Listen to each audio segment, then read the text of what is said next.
Kecerdasan buatan atau dikenal dengan AI, yang sudah tidak asing bagi banyak orang, namun ChatGPT boleh dibilang merupakan sebuah terobosan. Dan ChatGPT menciptakan sesuatu yang baru, jawaban baru, penjelasan baru, sesuatu yang belum pernah ada di internet sebelumnya. Ini yang membuat banyak orang terkagum-kagum atas ChatGPT dalam waktu beberapa hari setelah dibuka untuk umum. Aplikasi tersebut telah digunakan lebih dari jutaan orang di dunia. Buat kalian yang mau support channel ini agar terus berkarya, caranya gampang banget. Subscribe dan nyalakan loncengnya. Dukungan kalian membantu banget supaya kita bisa posting dan bersama-sama belajar di channel ini. Jadi ini merupakan kepanjangan dari ChatGPT adalah Chat Generative Pre-trained Transformer, yang diluncurkan oleh perusahaan teknologi bernama OpenAI. ChatGPT berbeda, boleh dibilang jauh lebih baik daripada chatbot yang lain. Kamu bisa mengajukan pertanyaan kepada ChatGPT, dan jawabannya justru bermanfaat. Misalnya, begini, kamu bisa mengajukan pertanyaan pengetahuan umum, seperti coba jelaskan soal hukum gravitasi, atau kamu bisa minta ChatGPT untuk menuliskan sebuah puisi. Menariknya lagi, setelah jawabannya yang keluar, kamu bisa meminta ChatGPT untuk membuatnya menjadi lebih menarik. Artinya, kamu meminta GPT untuk menatap ulang kalimatnya, dan menghasilkan kalimat yang baru. Awal mula ChatGPT, mungkin boleh dibilang, perkembangan ChatGPT ini dimulai pada tahun 2017. Pada saat itu peneliti dari Google, membuat sebuah makalah yang menjelaskan sesuatu yang mereka buat, dinamakan sebuah transformer model. Sederhananya ini adalah jenis sistem kecerdasan buatan baru, yang dapat diajarkan dengan memberikan sejumlah data yang banyak. Menariknya, data tersebut tidak perlu tertata rapi, atau diberikan label.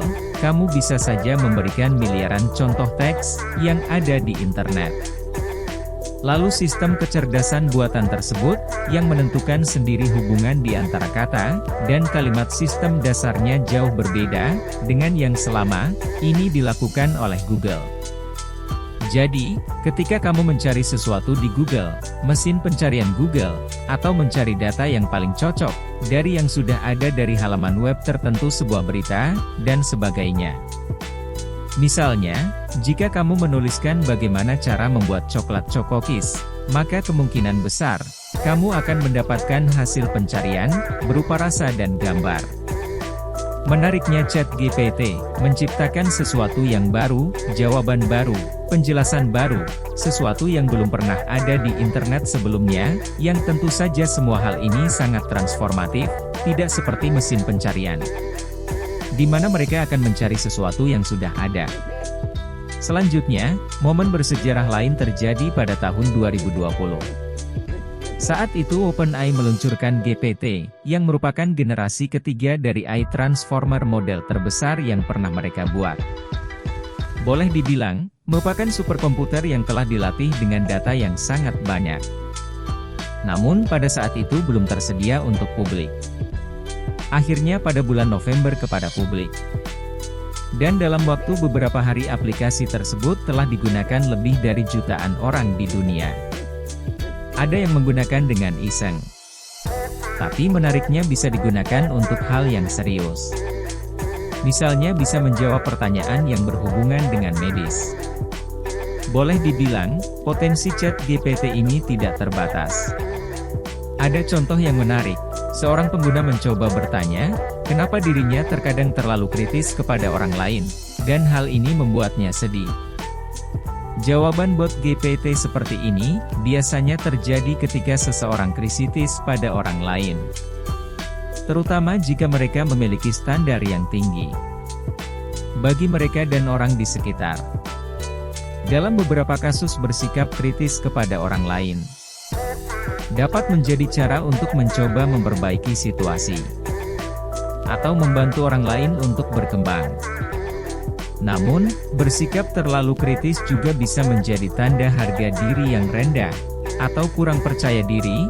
Mungkin kamu menggunakan kritik sebagai cara untuk merasa lebih baik, Atau kamu mencoba mengendalikan situasi yang membuat kamu cemas, atau tidak yakin?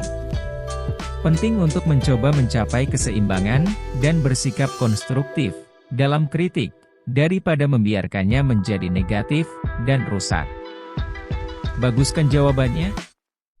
Buat sesuatu yang gratis dan instan, tentu saja hal ini boleh dibilang luar biasa. Menariknya, ChatGPT sudah diprogram untuk menolak menjawab hal yang sifatnya sensitif. Misalnya pertanyaan bagaimana cara buat bom. ChatGPT akan menolak untuk menjawab, bukan karena tidak bisa, tetapi diprogram untuk menghindari hal tersebut demi menjaga penyalahgunaan teknologi. Selain itu, ChatGPT saat ini masih di tahap pengembangan, jadi hasil yang keluar tidak 100% akurat. Bahkan penyedianya sendiri mengakui kalau saat ini mungkin saja menghasilkan informasi yang salah, berbahaya, atau bias. Di luar semua kecanggihannya, tentunya teknologi ini bukan tanpa celah. Tentu saja ada resikonya, kehilangan lapangan pekerjaan, bias, diskriminasi, keamanan data dan sebagainya. Mungkin dari semua resiko itu yang paling menakutkan, tapi tidak langsung terjadi adalah hilangnya pekerjaan. Di tahap ini, kecerdasan AI sifatnya masih sebagai pendukung kerja manusia, dan sepertinya tidak mungkin jutaan pekerjaan tiba-tiba saja menghilang dalam sekejap. Namun, teknologi ini membuat banyak pemilik perusahaan berpikir untuk menggantikan pekerja manusia dengan ChatGPT. Ingat, jawaban yang dihasilkan oleh AI tergantung dari data apa yang diberikan di awal. Misalnya jika mayoritas data yang diberikan berupa pandangan yang konservatif, maka jawaban yang diberikan kemungkinan besar bersifat konservatif.